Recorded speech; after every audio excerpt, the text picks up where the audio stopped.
EVGA. Hello everyone, and welcome back to the Starcraft 2 1 vs 1 replay casted by myself. Well, I guess I lied a little bit. Not just by myself. I actually have a co-caster with me today. His name is EonShikeno. How you doing? Hey, how are you doing today? Doing pretty good, man. I mean, waiting for IPL to get back up and running. I mean, depending on when people watch this, I guess they could be calling me crazy, but right now, as we're casting, IPL 3 is going on and is super awesome. I don't know if you've caught any of it. I've been watching all of it since Thursday. It's been a blast. I've really been enjoying it. Yep, and in this game we have in the top right location the blue Terran player QxGtheognis. I know it says REQ in the chat there, but that was his old team. He's now part of QxG, also known as Quantic Gaming. And his opponent in the bottom left, it's EGIdrA, and this is a ladder game from today. It was actually played this morning. My sleep schedule is absolutely screwed up, so I got up at like 4 a.m. I couldn't get back to sleep. So when I got onto Starcraft, Theognis was playing. He's like, "Hey, I just played a cool game. You should check it out." And here it is. It's gonna be a TVZ on Xel'Naga Caverns. Yeah. So EGIdrA in the chat had just played Artis, and he just beat Artisan. So this is his practice on ladder to prepare for the STC. Is that correct? I think it was the STC. There's one before that, wasn't there? I think there's a ZBT before that he had. It was against Thorzane. Oh. Yes. Yeah, he played yes, Thorzane, and then it was the STC. Yeah, so this game basically happened right before the Thorzane game. All right. EGIdrA was just chilling on the ladder, getting his stuff warmed up, and hit Theognis. So that's what's going on here. And I'm pretty excited. I mean, anytime there's a game with EGIdrA involved, it's going to be good. And not a lot of people know Theognis. I don't know if you've heard much about him. Personally, no. Yeah, so I'll go ahead and tell you a little bit about him. This guy is super underrated. I may be a little biased because I'm on the same team as him, but I think he is one of the top Terran players in North America. And you can be like, "Oh my god, you're a liar, I hate you," but I said it. So whatever I say is true. You're familiar with this playstyle? Relatively, yes. He doesn't like any cheese. Like, he doesn't like the 1-1-1. He doesn't like any crazy all-in. He is a macro player. He was a big Brood War player too. He was in Clan X17 or whatever, that famous team. I forgot, but Yeah, I had a friend that was actually made that. yeah. So Theognis was in that team, a part of that team. So he was a big Brood War player. So he's friends with Tasteless, Artosis. He's friends with all of them. So he's a really good player, and a lot of people underestimate him. And he's actually going to MLG Orlando coming up. So look for him to do big things. What do you think we're going to see out of him this game, in this TVZ? I don't know right now. We have a factory coming up and a reactor on the way for that barracks, so may very well put that factory on that reactor. Not a bad decision. Not a bad build at all, because you get those early Hellions out, get early map control, don't let your opponent spread creep, and you can deny the Zergling scouting across the map. And you can also try to threaten enough so that the Zerg opponent throws down Spine Crawlers, maybe freaks out a little bit. Okay, oh my god, he's getting a lot of Hellions, I have to prepare, I have to get a Roach Warren. And if you can get them to get a Roach Warren down, that's obviously an investment the Zerg player doesn't want to make unless they absolutely have to. So there's a lot of cool tricks you can do with this Hellion opening, assuming he actually transfers that factory over to that reactor. Yeah, he's even thrown down a command center, so you weren't kidding. He likes to get into that macro. Get in that macro mode, so hopefully this will be a little bit longer game. EGIdrA obviously prefers. He's got a couple lings out doing some nice scouting. And like you said, Hellions are pretty good on this map. The expansions are really large. You have to throw down a lot of Spine Crawlers if you really want to defend it with pure Spine Crawlers. Otherwise, you have to, like you said, pull out some Roaches. Yeah, and EGIdrA never, like, no Zerg player wants to do that unless they're doing, some sort of all-in play in the early game. They'd rather spend that larva on those Zerglings. I guess it depends on the playstyle, but EGIdrA is a huge user of that Zergling Mutalisk play and Zerg versus Terran. He rarely does anything else unless he's trying to take his opponent off guard, like we saw in Game 1 of the Thorzane game, but I'm not going to spoil that. But yeah, EGIdrA loves getting 2 bases up, getting those 4 gases down, and then going for mutas relatively fast, also getting a nice composition of Zerglings and Banelings. And right now, putting guys back on gas in his main base. Looks like speed is about 70% of the way done, delaying that a little bit in favor of some more drone production before we're turning guys back to gas. And EGIdRA's Spinecrawler placement is pretty good here. Theognis coming forward with 4 Hellions. We'll have to see how much damage they can be able to do here. Yeah, that's some really nice Spinecrawler placement. He's got his Zerglings up on the high ground there, so if we do see a Hellion run by, he's going to already have that blocked off. So that's probably why people are wondering, why are those Zerglings at the top of that ramp? Well, It's to stop Hellions from just running on past you. Yeah, and speed just now finishing, so EGIdrA should be able to fend this off quite nicely. But again, QxGtheognis not trying to do a terrible amount of damage here. I guess if I had to guess, his plan right now is just to, you know, take map control from his Zerg opponent and also prevent that creep spread from happening. And that being said, EGIdrA hasn't even thrown down any creep tumors at all yet, so not favoring that creep spread just yet. QxGtheognis chilling at the watchtower with 4 Hellions back at his base.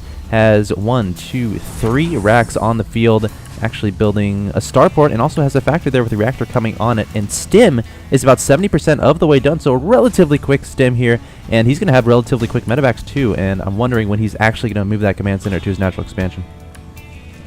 Yeah, he could pretty much do it at any moment. He's got the Hellions, he's got quite a few Marines, he's got that bunker, maybe just waiting for that bunker to finish before he feels ultimately safe with going out there.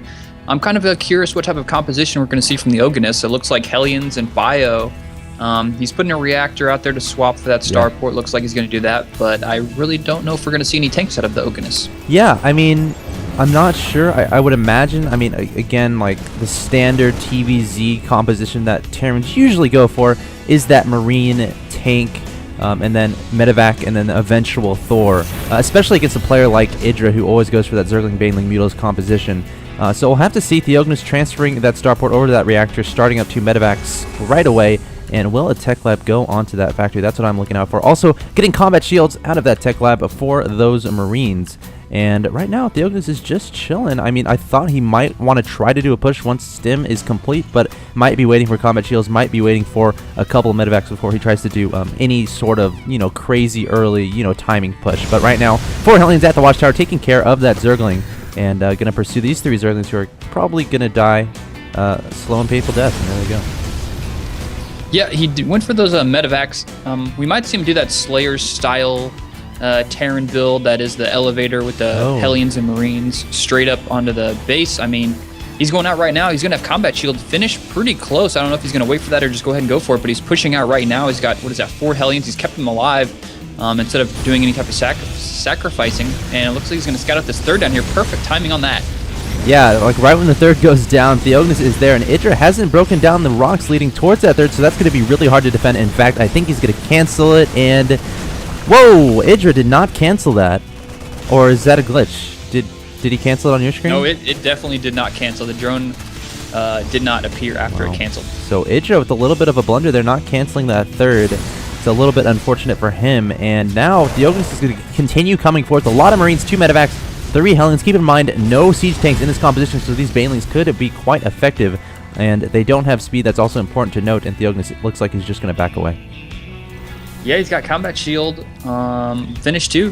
That was a really nice push, took out the 3rd. Now he's going to have to worry about the Muta. That's where EGIdrA likes to go. Loves those Muta. Yeah, EGIdrA, he loves Mutas. He will stay on Mutas for the entire game if you let him.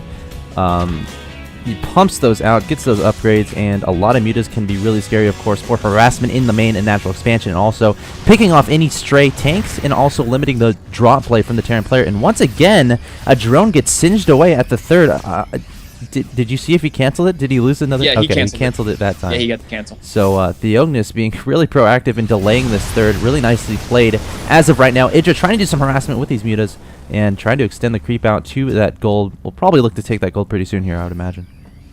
Yeah, it looks like we're going to have a little bit of delayed tanks. The tanks are coming out. Even a 3rd now being built for the QxGtheognis, so he's going to have a base lead against EGIdrA. Moving on to the mid game, which is going to be pretty nice. He's going to have that +1 attack upgrade for those Marines done. And he's playing this very safe, not really overextending, you know, not really doing anything too super aggressive against EGIdrA. Yeah, I mean, that's as I said, that's his playstyle, staying back, macro-oriented, being really safe. Look at that in his main base. He has those Marines positioned there. There's Mutas coming forward to the watchtower, but EGIdrA scared me a little bit there, and now QxGtheognis is going to return back. Zergling's trying to get us around, but I think QxGtheognis may be able to get away. I mean, there's no Banelings in this composition, and EGIdrA going to turn around immediately, so temporary scare there, but QxGtheognis has the 3rd command center down, turning that into an orbital command, so playing it pretty nicely so far, and EGIdrA taking that 3rd finally and continuing to pump out those Mutas.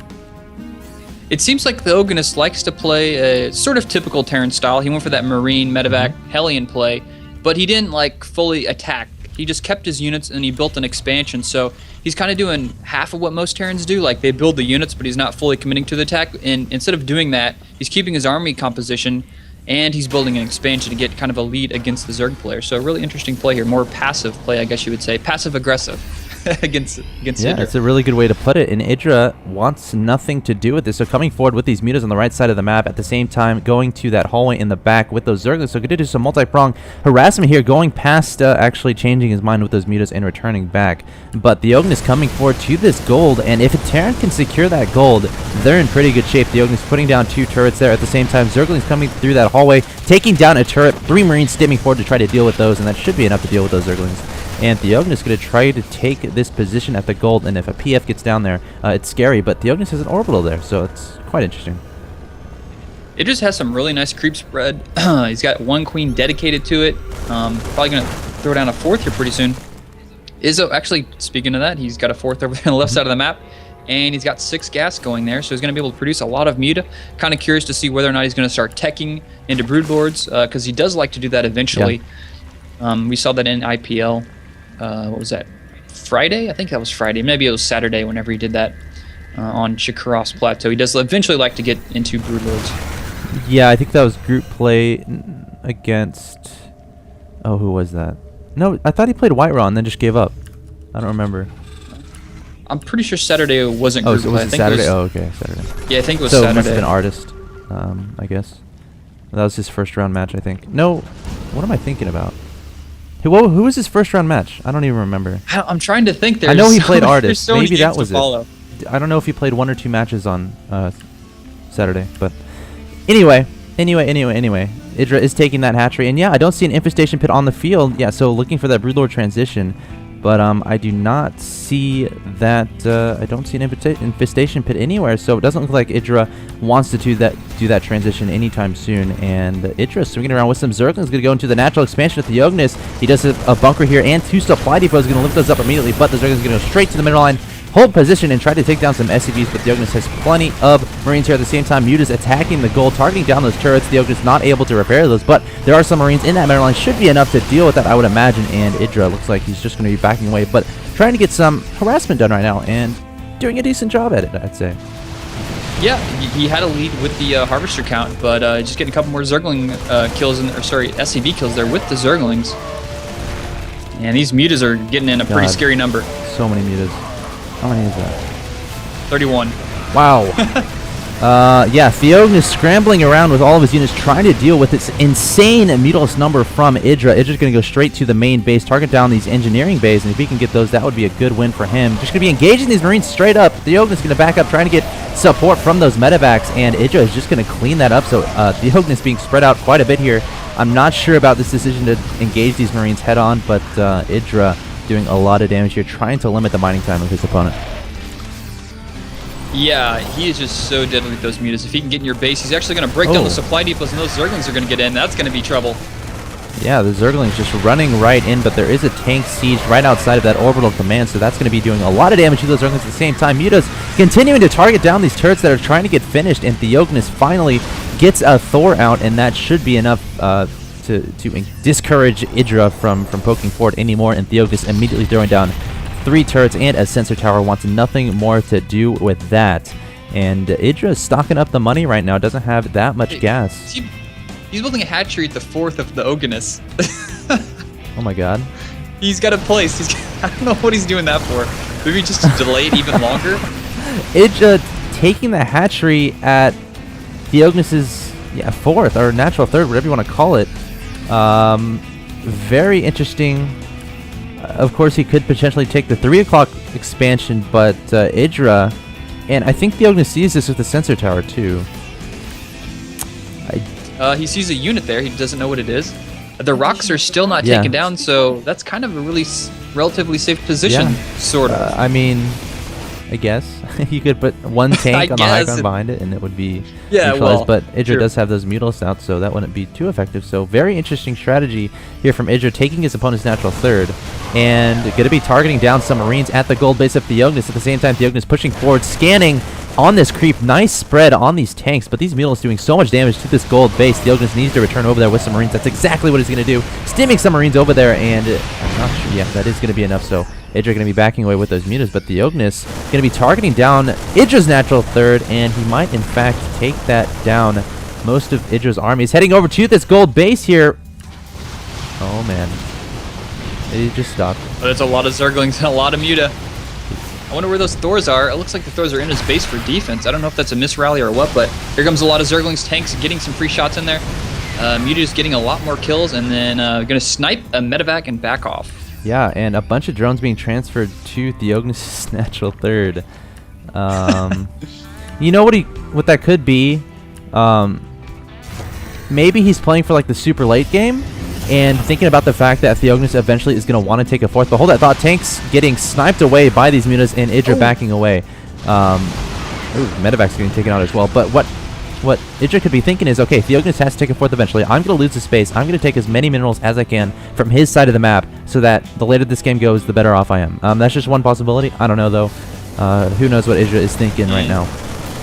Theognis does know about it. He's sending some Marines down there. That's going to get cleaned up, so I think that was a mistake by EGIdRA. Yeah, not the best move, I'd say. I mean, that third on the right side of the map probably would have been a better idea, but hold that thought. Theognis coming up to this fourth of EGIdRA, going to be targeting down a Queen, a Spinecrawler, and this hatchery. EGIdRA needs to engage, and that's exactly what he's going to do. Coming forward with all of these Zerglings and these Banelings, needs to get money shots off, and the Banelings changing their mind, turning around, and those tanks are actually going to clean up those Banelings, and EGIdRA expressing his feelings right now in the chat. That was such a bad engagement for EGIdRA. He just went right into like a huge concave. He magic boxed the Thors, but there were so many Marine reinforcements. There were so many tanks for backup. Took out the Banelings, and that was just a decision you can't make against Terran. Wow. He just like threw his whole army away right there. Yeah, like he went up the ramp to engage the Marines up there in the top left, and then like he turned his Banelings around to engage the army near the gold. So EGIdRA with a lot of indecision there, and Theognis was able to get a nice amount of key shots off with those siege tanks with that splash damage.